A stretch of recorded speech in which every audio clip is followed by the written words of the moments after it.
Hello everyone, how are you? I hope you all are doing well. Now we start economics class और economics की class के अंदर हम first one करेंगे measurement of price elasticity of demand. बच्चे हमारी elasticity कब unitary होगी, कब ग्रेटर देन वन होगी और ग्रेटर लेस देन वन होगी, इसी इलास्टिसिटी को मेजर करने के लिए आज हम टॉपिक कर रहे हैं measurement of price elasticity of demand. इनके लिए मेजर करने के लिए हमारे पास 5 मेथड्स हैं। That one is total outlay method, proportionate method, point elasticity method, arc elasticity method and last one is revenue method। बच्चे जो point method है और arc elasticity method है, इसको अगर हम combined कर देते हैं तो इसको हम graphic method का भी नेम दे सकते हैं। तो अब हम इस क्लास से वन बाय वन ये मेथड स्टार्ट कर रहे हैं। Let's start. फर्स्ट वन है total outlay method. Total outlay method को आप टोटल एक्सपेंडिचर मेथड भी बोल सकते हैं और टोटल रेवेन्यू मेथड भी बोल सकते हैं। क्लियर हो गया? अब टोटल एक्सपेंडिचर मेथड जो है इसको इवॉल्व किसने किया था? सो सिंपल, डॉक्टर मार्शल ने किया था। So we say that it is evolve by doctor Marshall. अब टोटल आउटले मेथड को निकालने का एक फॉर्मूला है, हमने यहाँ पे बोला है टोटल आउटले मेथड। तो टोटल आउटले मेथड को हम बोल सकते हैं प्राइस इनटू में क्वांटिटी डिमांड। सो सिंपल कि आपने कितना प्राइस है, मान लीजिए प्रोडक्ट का प्राइस 5 है और आपने कितनी डिमांड की, 10 यूनिट्स की डिमांड की है, तो 5 10 जब 50, तो 50 आपका क्या बन गया है यहाँ पे टोटल आउटले मेथड। इसको टोटल आउटले मेथड को निकालने के लिए हमें एक सिंपल से, मैं आपको क्वेश्चन समझा देती हूँ, उससे आपको समझ आएगा कि टोटल आउटले मेथड को किस तरह से हम सॉल्व कर सकते हैं।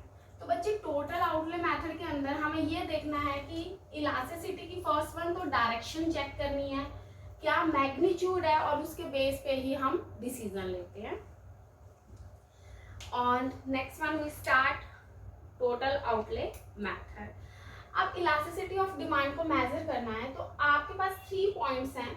फर्स्ट वन है कि चाहे प्राइस इंक्रीज हो या प्राइस डिक्रीज हो, बट टोटल एक्सपेंडिचर के अंदर नो चेंज, टोटल एक्सपेंडिचर में कोई भी चेंज नहीं आता, तो उसको हम बोल देते हैं यूनिटरी इलास्टिसिटी ऑफ डिमांड। हमें पता है कल हमने डिग्रीज के अंदर किया है कि unitary elasticity of demand is equal to 1। तो समझ आया? चाहे प्राइसेस इंक्रीज हो चाहे प्राइस डिक्रीज हो, लेकिन आपका टोटल एक्सपेंडिचर में कोई भी चेंज नहीं आता, वो एज इट इज रहता है, तो उसको हम बोल देते हैं that is known as unitary elasticity. Next one है कि प्राइसेस इंक्रीज हो तो जो डिमांड है, आपके टोटल एक्सपेंडिचर्स हैं वो इंक्रीज हो जाते हैं, और प्राइसेस जब डिक्रीज हो तो टोटल एक्सपेंडिचर्स इंक्रीज हो जाते हैं। इट मीन्स इसके अंदर कौन सा रिलेशन आ गया बच्चे? इनवर्स रिलेशन आ गया। क्लियर हुआ कि प्राइसेस के इंक्रीज होने से एक्सपेंडिचर्स हमारे डिक्रीज हो रहे हैं और प्राइस के डिक्रीज होने से एक्सपेंडिचर्स इंक्रीज हो रहे हैं, तो इसमें inverse relationship between price and total expenditure, not quantity demand. Okay, तो इसके अंदर elasticity of demand is greater than 1। Next one है कि जब प्राइसेस इंक्रीज हो तो टोटल एक्सपेंडिचर्स भी इंक्रीज हो जाते हैं, एंड प्राइसेस डिक्रीज हैं तो टोटल एक्सपेंडिचर भी डिक्रीज हो जाते हैं। इट मीन्स रिलेशन कौन सा बन रहा है इसके अंदर? Same relation. मीन्स अगर प्राइसेस इंक्रीज तो डिमांड, टोटल एक्सपेंडिचर भी इंक्रीज, और प्राइसेस डिक्रीज तो टोटल एक्सपेंडिचर्स भी डिक्रीज हो रहे हैं। तो इट मीन्स सेम डायरेक्शन में जा रहा है, सेम डायरेक्शन है, तो हम इलास्टिसिटी ऑफ डिमांड को लेस देन 1 कर देंगे। Means it is less elasticity of demand. Clear हो गया आपको कि what is the elasticity of demand is unitary, when will be demand is more than, and when will be demand is less than elasticity. Clear है? अब मैं आपको इसको एक एग्जांपल से शो करती हूँ। एग्जांपल से आपको और ज्यादा क्लियर होगा कि आपकी डिमांड जो है प्रोडक्ट की कब इलास्टिक है, कब यूनिटरी है, और कब आपकी प्रोडक्ट की डिमांड नॉन इलास्टिक है। Let's start. Price of goods लेके चलते हैं। यहाँ पे हम क्वांटिटी डिमांड लेके चल रहे हैं, यहाँ पे हम टोटल एक्सपेंडिचर लेके चल रहे हैं। क्लियर है? अब हम इसको 3 ग्रुप्स में डिवाइड कर देंगे।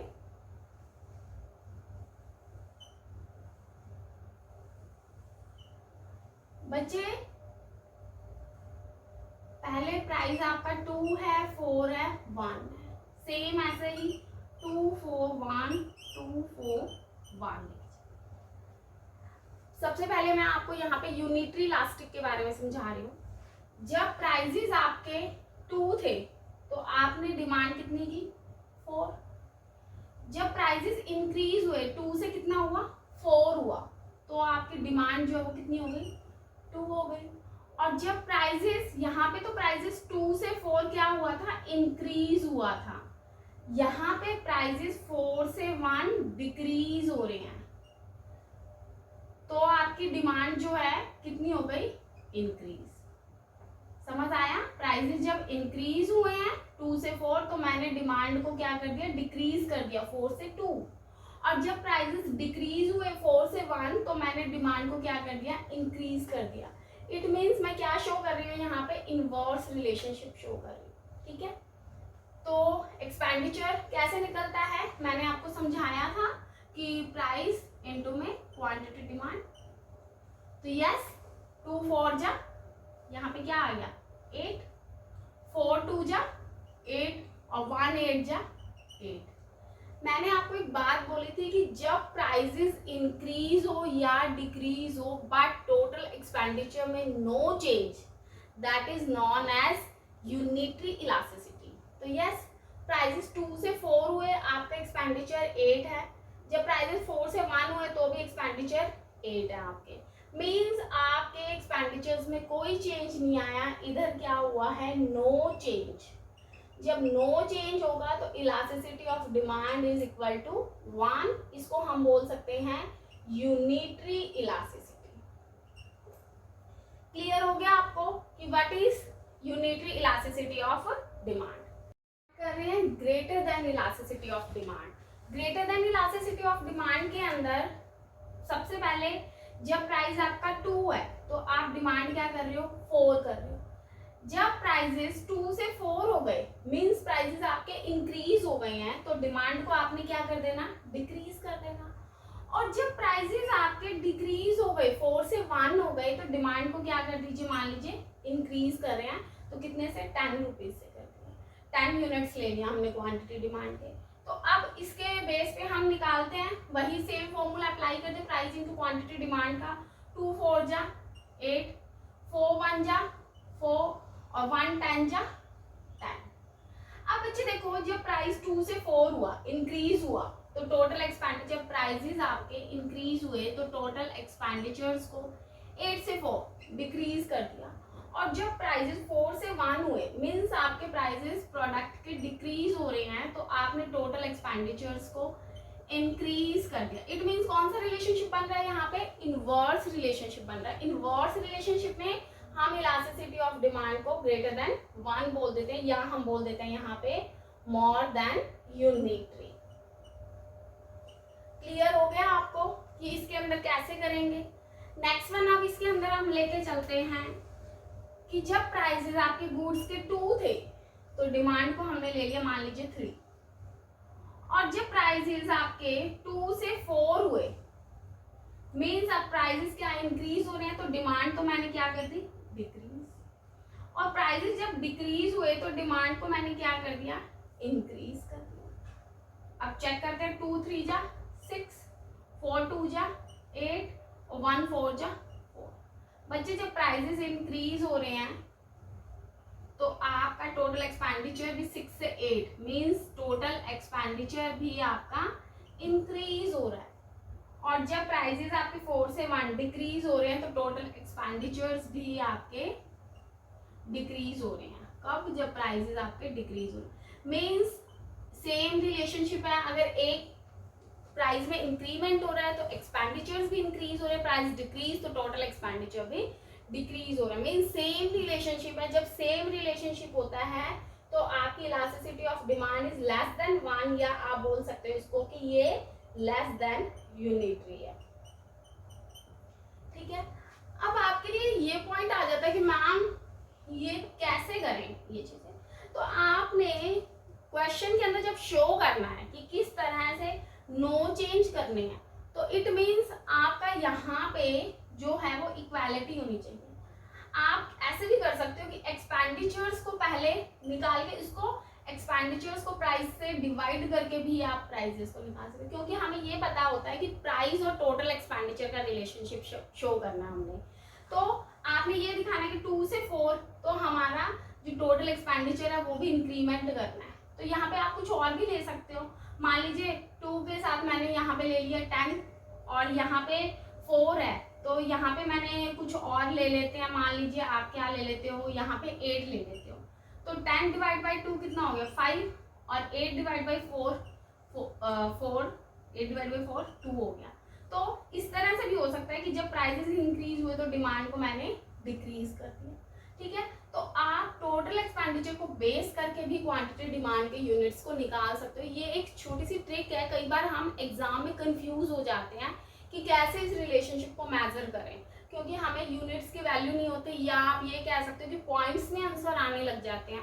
पॉइंट्स में निकालना हमारे लिए बहुत टफ हो जाता है। +1 2 के बारे में ज़्यादा डिस्कस कर रही हूँ, तो इसलिए आप पहले एक्सपेंडिचर्स के रिलेशन निकाल लो कि 888 कांस्टेंट भी कर दिया है, फिर आप दिखा दो कि प्राइसेस के इंक्रीज होने से मैंने एक्सपेंडिचर को इंक्रीज किया। क्यों? क्योंकि हमने यहाँ पे इनवर्स रिलेशनशिप शो करना है।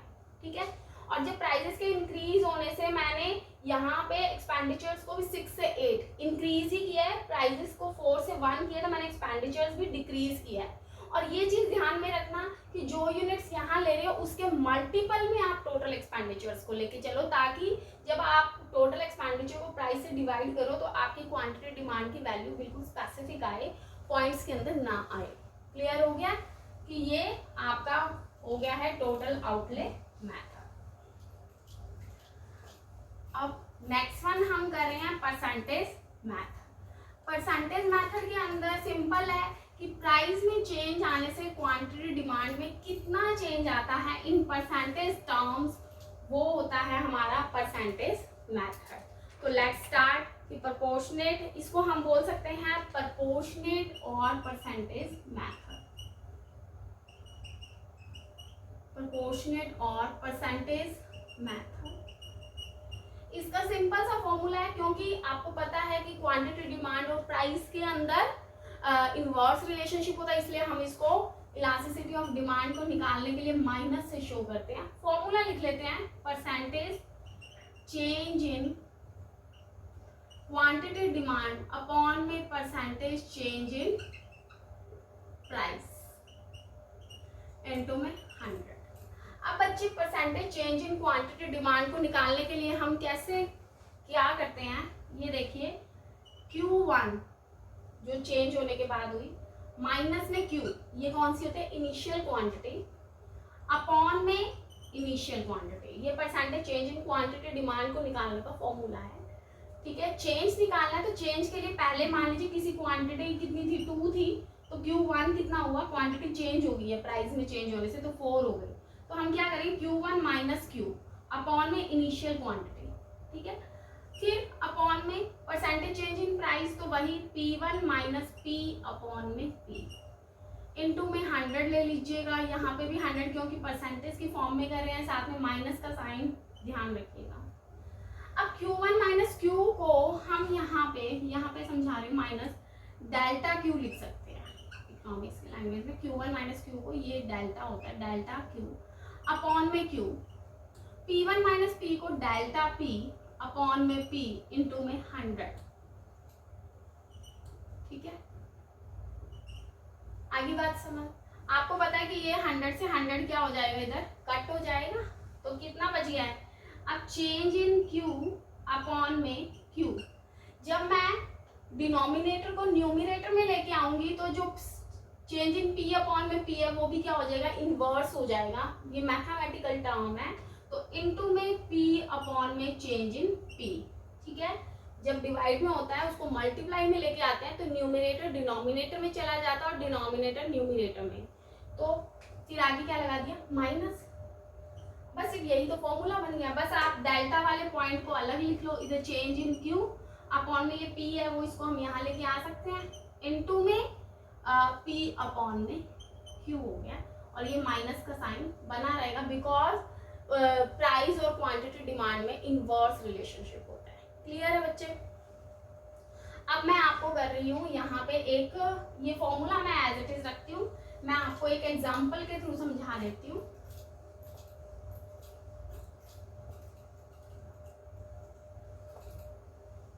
एग्जाम्पल लेके चलते हैं हम यहाँ पे कि आइसक्रीम जो है उसका प्राइस, मान लीजिए आइसक्रीम का प्राइस 4 था और फिर क्या हो गया 2, तो ये हो गया P1, ये हो गया P2, और जो डिमांड है वो पहले जो थी आइसक्रीम की वो 1 थी, जब प्राइस 4 था तो डिमांड 1 थी, और उसके बाद प्राइस जब डिक्रीज हुआ तो डिमांड जो है वो कितनी हो गई है, 4 मान लीजिए, ठीक है 4 ले लेते हैं। उसके बाद ये तो क्या है, फर्स्ट स्टार्टिंग प्राइस है, ये सेकंड प्राइस है, डिमांड ये इसको हम बोल देते हैं Q, और ये डिमांड चेंज होने के बाद इसको हम नेम दे देते हैं Q1 का। फॉर्मूला देखो चेंज इन Q, अब चेंज इन Q निकालना है तो चेंज इन Q का फॉर्मूला क्या होता है बच्चे, Q1 माइनस Q, ठीक है Q1 माइनस Q होता है। तो Q1 कितना है बेटे sorry, Q1 minus Q 4 minus 1, ये कितना हो गया 3 रुपीज, 3 यूनिट्स हो गया। और नेक्स्ट वन है चेंज इन P, ये बच्चे यहाँ पे P आएगा, ठीक है। चेंज इन P कितना हो गया, चेंज इन P उसका फॉर्मूला क्या होता है P1 माइनस P, ठीक है। तो ये क्या है 4 माइनस 2, ये कितना हो गया 2 हो गया, 2 यूनिट्स हो गया। अब फॉर्मूले में कर लीजिए change in Q, change in Q कितना हो गया 3 अपॉन में change in P, change in P कितना है बेटे 2, N2 में क्या आ गया P, इनिशियल प्राइस कितना है 4, और इनिशियल क्वांटिटी कितनी है 1, माइनस हम यहाँ पे लगा के रखेंगे, करके देख लीजिए 2 2 जा 4। बस अब एक बात और आप ध्यान रखिएगा कि यहाँ पे हमारा जो प्राइस था P1 माइनस P, ये इनिशियल प्राइस है और ये P1, 2 माइनस 4 था, ठीक है। P1 जो है वो 2 था और P जो है वो 4 था, ठीक है। तो यहाँ पे या आप ये कर लो, सीधा ऐसे ही कर लो, सिंपल माइनस कर लो कि 2 माइनस 4, जब 2 माइनस 4 करेंगे तो जो माइनस वाली वैल्यू है वो क्या हो गई है, बड़ी है ना, लार्जर है माइनस की, तो यहाँ पे क्या आएगा माइनस का 2 आ जाएगा, ठीक है। तो ये माइनस का 2 इधर बना रहेगा। अब क्या हो गया, ये वाला माइनस और ये वाला माइनस, माइनस माइनस क्या हो जाते हैं प्लस हो जाते हैं, तो यहाँ पे प्लस हो जाएगा, और 3 2 जा 6 हो गया, ठीक है। 6 इज ग्रेटर देन 1, तो डिमांड क्या हो गई है, मोर इलास्टिक हो गई है, बिकॉज इलास्टिसिटी ऑफ डिमांड जो हमने फॉर्मूले की हेल्प से निकाला था उसका आंसर आया 6, और 6 is greater than 1, that is 6। तो 6 जो है वो 1 से ग्रेटर है, इसलिए आप इलास्टिसिटी ऑफ डिमांड को क्या बोल दोगे कि it is more elastic. Clear हो गया? आज हमने 2 मेथड्स किए हैं, टोटल आउटले मेथड किया है और परसेंटेज मेथड किया है। आप इस क्वेश्चंस की प्रैक्टिस कीजिए, आप इकोनॉमिक्स की बुक के अंदर नंबर ऑफ क्वेश्चंस गिवन है, इनको सॉल्व कीजिए। अगर कोई प्रॉब्लम आती है तो मुझे प्लीज कमेंट बॉक्स के अंदर मेंशन कीजिए, and please like, subscribe and share my channel. Thank you so much, have a nice day and God bless.